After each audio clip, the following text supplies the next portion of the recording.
بطل الفيلم بيقول شعر جميل في حبيبته اللي عايز يتجوزها بعد ما اتأكد انه عايز يكمل حياته معاها. البطل اسمه كريج، بيشتغل ممرض وبنشوفه بياخد رأي العيان في الكلام اللي هيقوله لحبيبته قبل ما يتقدم لها. حبيبته اسمها بام وبتشتغل مدرسة في حضانة. كريج استنى بام لحد ما خرجت من الحضانة، وهو كان درب العيال انهم يشيلوا لوحة مكتوب عليها اتجوزيني، ولما نزل على الارض وقال لها كلام جميل في نفس الوقت كان بيرتب العيال اللي شايلين الحروف غلط. ولما الجملة بقت جاهزة اخت بام بتكلمها، بتقول لها انه خطيبها خد موافقة ابوها قبل ما يتقدم لها وان فرحهم بعد اسبوعين. كريج بيفهم انه لازم يكلم ابوها قبل ما يتقدم لها وهيأجل الموضوع ده لحد ما يشوف ابوها. كريج وبام في المطار هيسافروا يحضروا فرح اختها. كريج كان مجبر يشحن الشنطة اللي فيها الخاتم اللي كان جهزه علشان يتقدم لبام، ولما وصلوا الشنطة ما وصلتش. كريج كان متضايق لانه فيها الخاتم.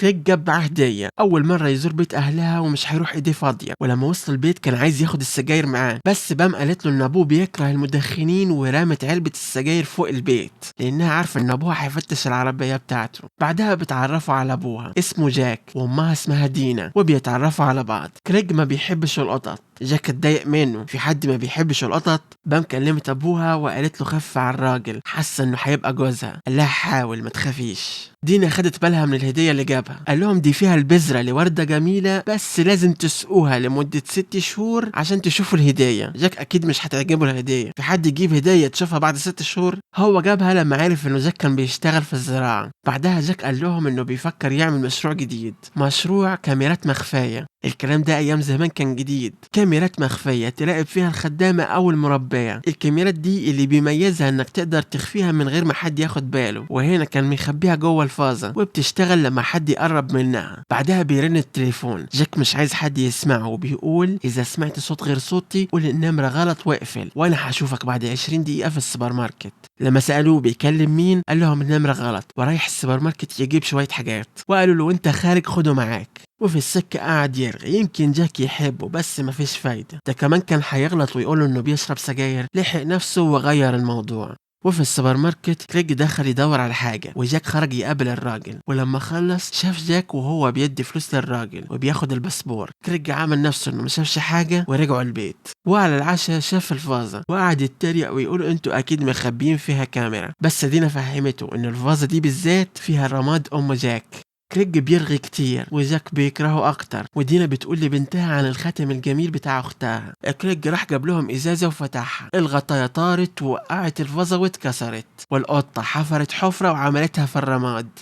وفي الأوضة كريك كان متضايق لأنه أكيد جاك بيكرهه. جاك بيخبط الباب وبيقول لهم اللي حصل عايزين نقضي وقت جميل. جاك خده على جنبه وقال له البيت ده بيتي وكلمتي هي اللي هتمشي وهتنام في الأوضة اللي تحت.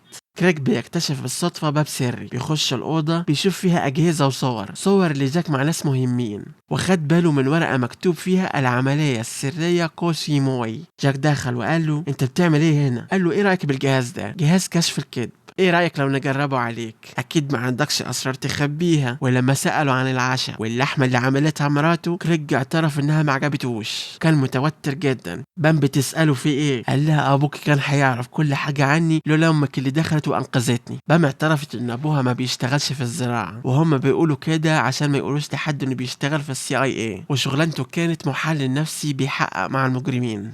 جاك والقطة بيصحوه عشان يفطر معاهم. قال له انا عرفت انه بام قالت لك على السر بتاعي، ويا ريت ما تقولش لحد، ده خطر عليك انت مش عليا، ويا ريت ما تخبيش عليا حاجة. بعدها بيتعرف على اختها وخطيبها الدكتور وابوه الجراح. بام قالت لهم كريج نجح في امتحان كلية الطب بس اختار تمريض. بعدها بيتعرف على اخوها ديني اللي بيشرب سجاير من وراهم. وبعدها خرجوا يشتروا شوية هدوم للفرح، وهناك ديني كان عايز يشرب سيجارة، ولما ابوه شافه قال له دي مش بتاعتي، دي بتاعت كريج.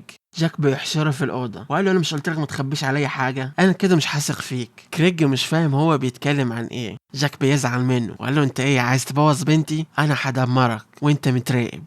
كلهم كانوا معزومين في بيت واحد اسمه كيفن. الراجل ده كان خطيب بام. كريج في الوقت ده كان متضايق لانه كان بيفكر وبيسأل نفسه، بام ممكن تسأل نفسها هي ازاي سابت راجل عايش في قصر وبتحب راجل على قده وبيشتغل ممرض، وهو اتكسف يقول قدامه هو بيشتغل ايه. بعدها بيروح يلعبوا طايرة وكريج بيضرب الكرة جامد اللي جت في اخت بام اللي فرحها بعد بكرة. كريج بيفرح قوي لما توصل شنطته، ومن الفرحة بينسى انه جاك كان قايل له الحمام ده ما تدخلوش. بعدها بيكتشف انه غلط ودخل الحمام. المشكلة في الحمام ده انه كريج لما استخدمه الفضلات غرقت الجنينة كلها، ايه الجنينة اللي هيعملوا فيها الفرح. بعدها بيجي كيفن بالعربية، ولما رجع ورا رش عليهم.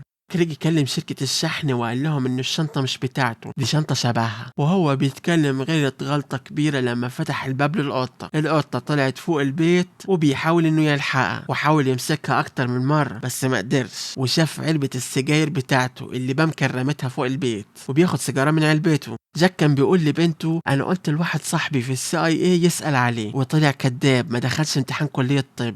بعدها بالصدفة وهو قاعد فوق سمع جاك وهو بيتكلم تايلاندي، وشاف القط وحاول يمسكه مرة تانية قبل ما جاك يشوفه، والقط عرف يهرب منه وبيقع.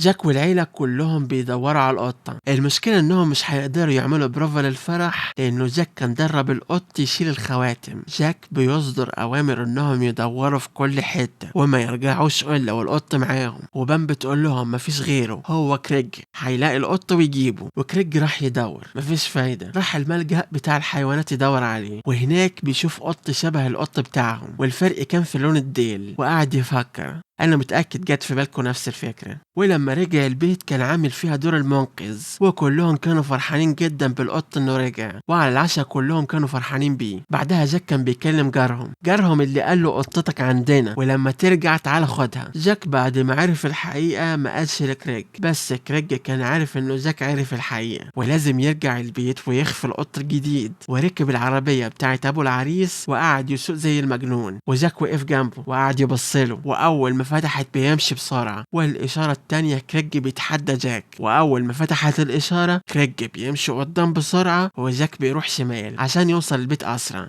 ولما دخلوا البيت بيتفاجئوا إن كل تجهيزات الفرح القط الجديد كان مكسرها. جاك بيمسك القطة وقال لهم كريج جاب واحدة تانية ولون الديل، وإنه القطة بتاعتهم عند الجيران. وقال له أنا ما طلبتش حاجة، أنا كل اللي بطلبه منك الحقيقة. بام قالت له يبقى أنت أكيد كتبت عليا لما قلت لي إنك نجحت في امتحان كلية طب. كريج قال لجاك عايز الحقيقة، قول لهم عن العملية اللي اسمها كوسي موي، وانك بتعرف تتكلم تايلاندي، ويا ريت لو تقول لهم عن الراجل اللي خدت منه الباسبور. جاك بيقول لهم الحقيقة، كان بيخطط لحاجة ومش عايز مخلوق يعرفها، بس تعرف ان كوسي موي اسم جزيرة في تايلاند، والراجل اللي كان بيديني الباسبور كان بيجهز لهم الفيزا، وانت بوظت عليا المفاجأة. جاك بيطرده وبيدي له قط جديد ياخده معاه وهو مروح. وعند الباب بيجي الراجل بتاع شركة الطيران، بيدي كريج شنطته ونادى عليه باسمه الحقيقي اللي في البطاقة وهو جايلورد، بس كريج ما كانش قال لبام عن اسمه الحقيقي. وهنا جاك استوعب انه المعلومات اللي عرفها عن كريج كلها غلط، لانه كريج مش اسمه الحقيقي.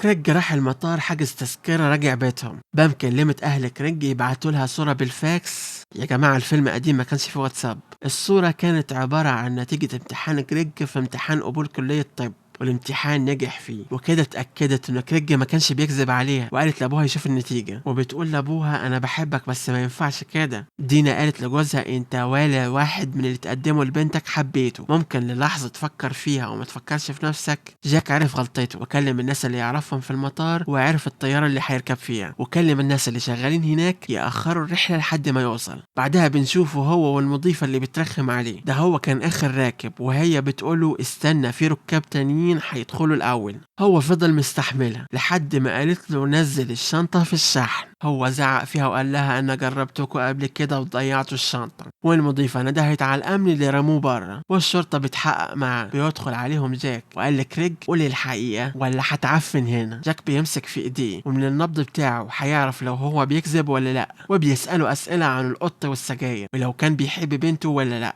جاوب قال له انا بحب بنتك بس بخاف منك. رد عليه خلاص مش هعمل كده تاني. تتجوز بنتي؟ قال له اكيد هتجوزها بس اوعى تقلل من قيمتي او تتريق عليا. جاك بيدي الخاتم لكريج وقال له يروح يتقدم لبنته. راح عند بام اللي كانت نايمه وبيفاجئها باللي حصل، وبيقول لها قد ايه هو بيحبها. بعدها بينده على القطه اللي كانت شايله الخاتم وقال لها تتجوزيني. بام اكيد وافقت، وابوها وامها واختها كانوا مبسوطين من كريج. في الليل جاك كان بيراجع الشريط وبيسمعه وهو بيقول له عامل اللي فيها CIA وانت ما تعرفش ابنك بيعمل ايه؟ ابنك بيشرب سجاير ونفسي اسالك لو علموك ازاي تتعامل مع الكاراتيه. وجاك كان بيضحك لانه عارف انه طيب وهيحط بام في عينيه.